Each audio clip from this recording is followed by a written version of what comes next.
आखिर टाइटैनिक कैसे डूबा? 1200 दिनों में बनाए जाने वाला टाइटैनिक आखिर 2 घंटे में कैसे डूब गया? वह कौन सी गलतियां थीं जो शायद कभी हुई न होती तो टाइटैनिक आज डूबा न होता। 10 अप्रैल 1912 यह वह दिन था जब दुनिया का सबसे बड़ा और महंगा जहाज टाइटैनिक अपने पहले सफर के लिए तैयार था। उस दिन अटलांटिक ओशियन बिल्कुल शांत था और समुद्री तूफान आने का दूर दूर तक कोई नामो निशान नहीं था। शिप में कुल 1500 यात्री सफर करने वाले थे और लाखों लोग टाइटैनिक के पहले सफर को देखने आए थे। ना तो टाइटैनिक में सफर कर रहे यात्रियों को, ना ही टाइटैनिक को देखने आए लोगों को और ना ही टाइटैनिक के कर्मचारियों को पता था कि टाइटैनिक बनाने में कुछ ऐसी गलतियां हुई हैं जो देखते ही देखते इस जहाज को थोड़ी ही देर में डुबाने वाली है। आज हम आपको अपने समय के सबसे लग्जरी जहाज की कुछ ऐसी गलतियां बताएंगे जो शायद न हुई होती तो टाइटैनिक कभी डूबता ही नहीं। वह कौन सी गलतियां थी जो 40 साल के एक्सपीरियंस कैप्टन एडवर्ड स्मिथ को भी नजर नहीं आई। यह सिर्फ हारलैंड एंड उल्फ कंपनी, जिन्होंने 500 से भी ज्यादा शिप्स बनाई हैं, उनके द्वारा बनाई गई थी। टाइटैनिक को 1907 में बनाना शुरू किया गया था और इसको पूरी तरह से बनाने में लगभग 3 साल का समय और 2000 वर्कर्स लगे थे। जब इसे बनाकर पहली बार पानी में उतारा गया तो इसने अपना टेस्ट पूरी तरह से पास कर लिया था, जिससे टाइटैनिक बनाने वाली कंपनी को इस शिप पर और ज्यादा ट्रस्ट हो गया। इसका प्रचार दुनिया के हर न्यूज़पेपर में अनसिंकेबल टाइटैनिक यानी कभी न डूबने वाले जहाज के नाम से किया गया। जहाज का पहला सफर 10 अप्रैल 1912 इंग्लैंड के शहर साउथहैम्पटन से शुरू हुआ और इसे अमेरिका के शहर न्यूयॉर्क पहुंचना था। इसमें इकोनॉमिक क्लास की कीमत $30 और फर्स्ट क्लास की कीमत $150 रखी गई। इस शिप की मार्केटिंग इतनी जोरों शोरों से की गई कि देखते ही देखते कुछ ही टाइम में इसकी सारी टिकट बिक गई। दोपहर ठीक 12 बजे टाइटैनिक का सफर शुरू हुआ। सफर शुरू होते ही टाइटैनिक की कमियां सामने आने लगी। कैप्टन स्मिथ को ऑर्डर मिला था कि 17 अप्रैल यानी सिर्फ 7 दिन में इस शिप को अमेरिका के शहर न्यूयॉर्क पहुंचाना है, जिसके कारण कैप्टन ने शुरू से ही जहाज की स्पीड काफी तेज कर दी। ये टाइटैनिक का पहला सफर था। यदि टाइटैनिक समय से न्यूयॉर्क न पहुंचता तो उसकी मार्केटिंग छवि खराब हो जाती। टाइटैनिक की ऑपरेटिंग में एक स्पीड लिमिट थी जो कि टाइटैनिक का सफर शुरू होते ही डिस्टर्ब कर दी गई। टाइटैनिक को चले 3 दिन हो चुके थे। टाइटैनिक पिछले 72 घंटों से चल रहा था। 14 अप्रैल 1912 की शाम समुद्र में हर तरफ धुंध फैल गया। कैप्टन को शिप के आगे का कुछ भी साफ नहीं दिख रहा था।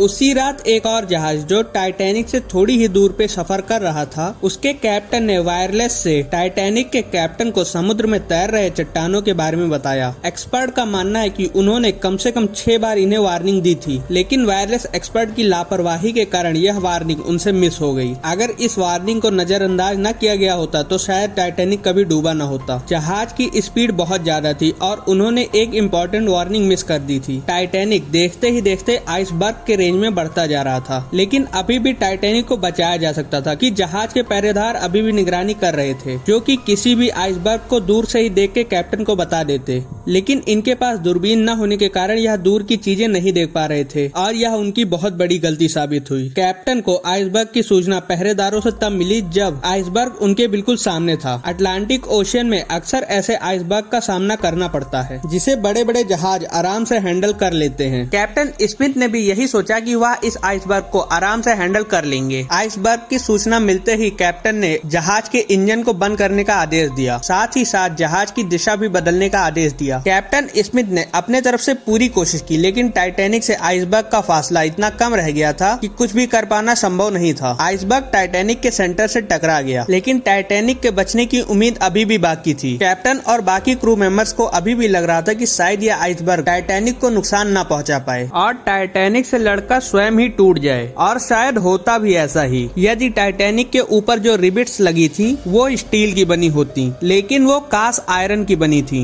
इन रिबिट्स का काम लोहे के बड़े बड़े हिस्सों को आपस में जोड़े रखना होता है, लेकिन कास्ट आयरन स्टील से नरम होता है, जिसकी वजह से आइसबर्ग टाइटैनिक के जिस हिस्से से टकराया वहाँ के रिबिट्स प्रेशर की वजह से खुल गए। टाइटैनिक की टकरार एक फुटबॉल फील्ड जितने बड़े आइसबर्ग से हो चुकी थी और जहाज के निचले हिस्से में पानी भरना शुरू हो चुका था। इस घटना से जहाज के सभी कर्मचारी और जहाज के सभी मेंबर्स काफी ज्यादा डर गए थे। इस घटना के बारे में जहाज के मालिक जोसेफ सब ब्रूस को भी सूचना दे दी गई। भले ही टाइटैनिक के निचले हिस्से में पानी भरना शुरू हो गया, लेकिन टाइटैनिक के 3 फ्लोर तक पानी भर भी जाए फिर भी वह नहीं डूबेगा। लेकिन इस जहाज की बदकिस्मती कि पानी भरते हुए 4थे फ्लोर तक पहुंच गया। मामला अब हाथ से निकल चुका था और टाइटैनिक अब धीरे धीरे समुद्र में डूबता जा रहा था। अब जहाज को बचाने के बजाय उसमें बैठे सवारियों को बचाने का टाइम आ गया था। कैप्टन स्मिथ ने रेडियो की मदद से अलर्ट का मैसेज भेज दिया और जब तक सहायता पहुंचे तब तक सवारियों को लाइफ बोट में बैठाने लगे। लेकिन जहाज में 32 लाइफ बोट रखने की जगह थी, उसके बावजूद केवल 20 लाइफ बोट रखी गई थी और यह भी इनकी सबसे बड़ी गलती साबित हुई। पैसेंजर्स की संख्या 1500 और लाइफ बोट बस 20 ही थी। हर तरफ अफरा तफरी मची हुई थी। सारे लोग लाइफ बोट में बैठना चाहते थे। 12:45 पर पहली लाइफ बोट समुद्र में उतारी गई। अफरा तफरी के माहौल में लाइफ बोट की क्षमता से भी कम पैसेंजर्स को बैठाकर लाइफ बोट को समुद्र में उतार दिया गया, जिसमें ज्यादातर फर्स्ट क्लास के ही यात्री थे। टाइटैनिक समुद्र में डूबता जा रहा था। 2:18 पर शॉर्ट सर्किट की वजह से टाइटैनिक की सारी लाइट खराब हो गई और देखते ही देखते जहाज 2 हिस्सों में टूट गया। टाइटैनिक को समुद्र में पूरी तरह से डूबने में 2 घंटे 40 मिनट लगे और इस तरह टाइटैनिक में सवार सभी 1500 यात्री समुद्र के ठंडे पानी में डूबकर मर गए। माना जाता है कि जहाज में 1500 यात्री से भी ज्यादा यात्री थे, क्योंकि जिन लोगों की जहाज में काम करने वाले व्यक्तियों से जान पहचान थी वो लोग भी गैर कानूनी तरीके से जहाज में सफर कर रहे थे।